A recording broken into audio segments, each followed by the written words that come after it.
Greetings, Ian from RTO here. Hope you're all well. And if you're in the UK, you might have a bit of snow. Even we've had some snow. It started snowing yesterday tea time and it hadn't stopped. So looking at outside on one of the walls, I'd say we've had about 1.5 inches snow here in Northampton. Anyway, today is Battle of the Debuts with a huge twist. Now, we was discussing this on the live stream a few weeks ago, and people were saying, can we do some variations? And someone come up with the idea, can we do like the best-selling albums of bands? So I thought that's a really good idea. So that's what we're going to do for the next 3 weeks. So today, to start it all off, we're going to look at the best-selling album from Bon Jovi and the best-selling album by Def Leppard. And the way I've worked this out is gone through their certifications and all that, and how many platinums and etc, etc. So normal sort of format. Depends who came at first goes first, and in this case it is Bon Jovi. Of course, formed in 1983 in New Jersey. Hit the scene running. Been very successful, still going, and there is a rumour that Richie Sambora is returning. And I hope that John gets his voice sorted out. But I don't know how true that. I did see a clip that Richie may be returning. So, what is the best-selling album from Bon Jovi? Well, it is Slippery or When Wet, which was the third album, and it was released on the 18th of August 1986.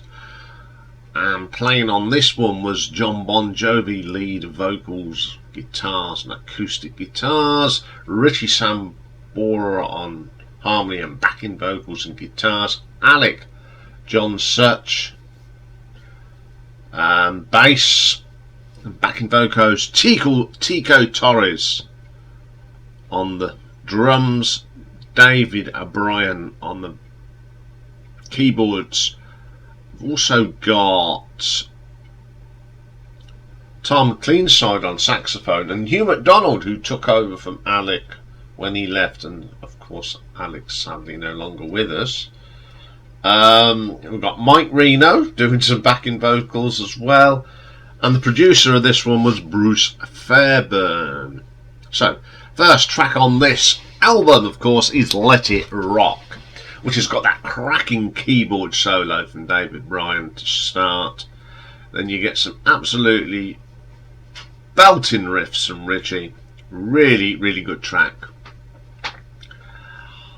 Then we get You Give Love a Bad Name. I've got to look at this a bit more directive. I mean, to me, it's one of them tracks I don't want to hear again. But let's go back to when this come out and think about it from that perspective. When it came out, this was a really good track. I remember the single coming out. I do like the guitar solo on this from Richie. It is terrific. Then we get Living on a Prayer. Now, Living on the Prayer, when it first came out, I wasn't that keen on it either. Unfortunately, I'm one of them Bon Jovi fans that's never been keen on this track, and these days it's cringe fest for me. I know it's a shame. I mean, it did a lot of very popular for them, but for me it was never ever one of my favourite tracks. Then we get A Social Disease. Very catchy riff in this. I like Tico's drumming in this.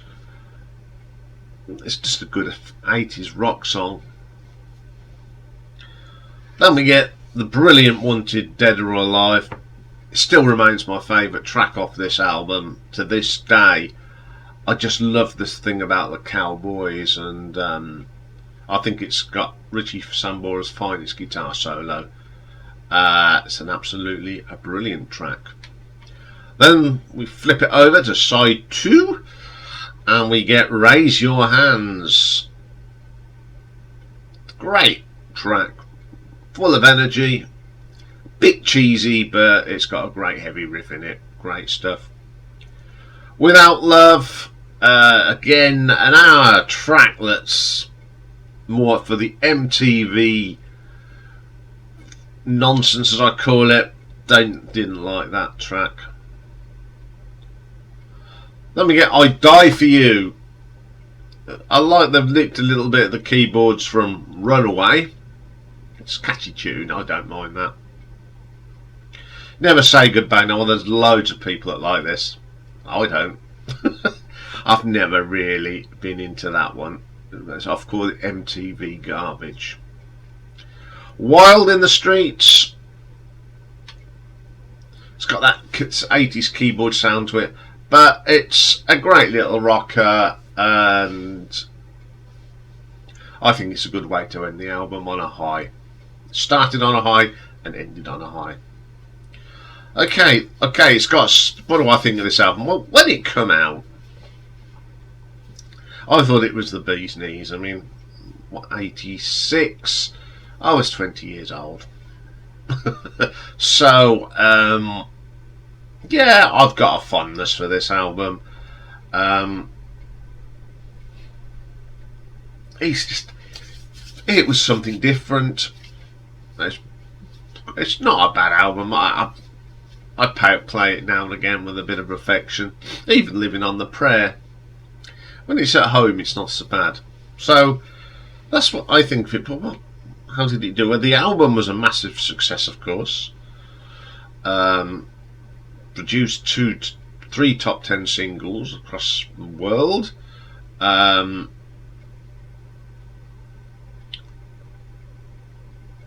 when some of the reviews of it were Slippery When Wet was actually mixed with a lot of mixed reviews.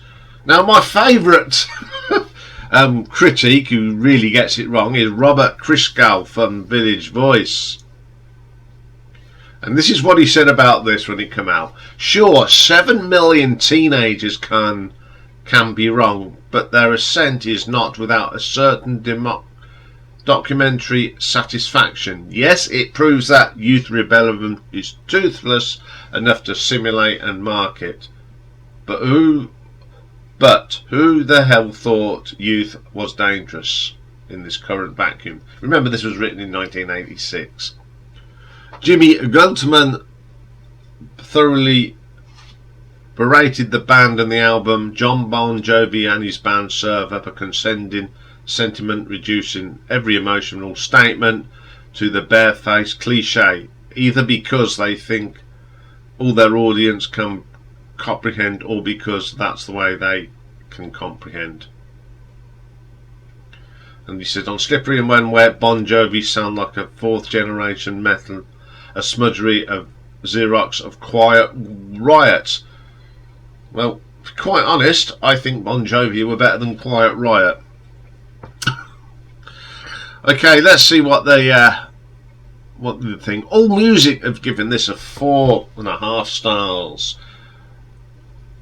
Christian from the Record Guide and that, he gave it a B-. Record Mirror gave it 3. The Rolling Stone album gave it 3.5. So how did it do around the world on sales? Well, in Australia, went 6 times platinum. Diamond in Canada. Gold in Denmark. Platinum in Finland. Didn't sell well in France. Only 38,000 copies. Germany, it went platinum. Hong Kong, it went gold. Italy, gold. Netherlands, platinum. New Zealand, platinum. Norway, gold. Singapore, gold. There's a little dit on the planet, and it went well. Spain, a platinum album. Sweden didn't get anything, although it did sell 100,000. Switzerland, 2 times platinum. United Kingdom, 3 times platinum. And a staggering 12 times platinum in the United States. That's incredible, isn't it? Absolutely incredible. So let's have a look at the nuts and bolts on this. Song quality. Well, these are really good songs. Now, the way I'm doing it now is if they stood the test of time. And I think these songs have. Okay, I keep whinging about Living on a Prayer, but they're still popular today. Production. Bruce Fairbairn is a fantastic producer. Although this was made in the 80s, it hasn't got any of that horrible production, that smooth sound. This is raw rock music, and it sounds good. It sounded good on stage. Reception. Huge album. Really broke Bon Jovi. I mean, I'd heard of Bon Jovi before this album came out. I got Runaway and 7,800 when they came out. So, you know, but it really grabbed the world. So I've got to give that a 5 out of 5. Cover design. I like this cover. I think it's quite cool. Using this thing and someone writing Slippery When Wet on the thing. Very iconic cover now. So I'm going to give that a 4 out of 5. So for Bon Jovi's Slippery When Wet, gives us a grand total of 17 out of 20. So let's move on to the other band that I decided to put up against Bon Jovi, and that is Def Leppard, of course, formed in Sheffield in 1977. Rick Savage, Pete Willis. Again, a band have been through so many trials and tribulations. 2 of their members have died. One had a serious accident. But they're still going strong today, and they're still very, very good live. As far as I'm concerned with music, it's been an up and down sort of career, which we'll find about in this. So, it's off this, which is their biggest selling album. It's Hysteria, which was their 4th album, and it was released on the 3rd of August 1987, so a year after Slippery When Wet, and sadly it was the last album to feature Steve Clark. Now, I did go and see them on this tour, and they were fantastic. So, who's on this? Well, it's that great lineup of Joe Elliott, Steve Clark, Phil Collen, Rick Savage and Rick Allen. The only downside of this, it's produced by Mutt Lange. Yes. So, first track on here is Women. Love Steve Clark's guitar work on this. The lyrics are a little bit cheesy and and it's a great vocal from Joe. It's one of the tracks I do really like on this album. Let Me Get Rocket. This was always a little bit different for me, and I like how they've used all the rock and roll albums in the titles of the song. Bit overproduced on the drumming. Okay, Rick Allen's first album back after his accident, but it is one of the better tracks on the album. Then we get Animal. I love this. I still think it's one of my favourite songs of this sort of period. It's got a lot of fond memories because it was out, as I remember when I ranked them, that this was out when it was my 21st birthday, so it got played a lot. And I still think it's a great track, and it's a great track live. Well, then we get Love Bites. Now, I've never been a fan of this. For me, it's overproduced. The harmonies are... It's just all too smooth. And it was aimed at MTV, of course. It just do nothing for me, I'm afraid. I know there's lots of you out there that like it, but I've never liked it. Pour Some Sugar on Me. Now, this is one of them tracks that I really liked when it came out. I still like Steve Clark's riffs on this. Now, it's one of them tracks, so if I never hear this again, I will not lose any sleep over. Let me get Armageddon It. Now, I like this one. I think it's got Steve Clark's best solo on it. On the album, it's a terrific, cheesy lyrics, cheesy a little bit, but it has got a fine guitar solo on it. Gods of War. Now, this is an amazing track. I love this track. Again, some magic guitar work from Steve Clark, and I was lucky enough to see the great man perform this, so I think it's an excellent track. Don't Shoot Shotgun, so it's not a bad little rocker. Run Riot, just classic sounding Def Leppard. It's one of the tracks on this album that hasn't been mullered by Mutt Lange. Hysteria. Now, I actually like this song. I just like that intro. It's very radio friendly, but it's got a great bass line from Rick Savage. Excitable. Well, what a load of junk that song is. I've always said this. It's overproduced. It's just nonsense. Love and Affection, again, so overproduced. I don't like that track either. Okay, when this came out back in 1987, and we went to see them, and really good. But this album has been played to death. There's so many singles on it. And to be quite honest, I don't like Mutt Lange's production on this at all. Because the best version of this is the live version. Now, I luckily enough to saw them on the Hysteria tour, so I saw a lot of these tracks live then, and they're heavier, they're louder, and since then I've seen Def Leppard quite a few times, 4 or 5, and these songs on this album, from this album, sound great live, and I like the live album when they play the whole of this, because it sounds much better.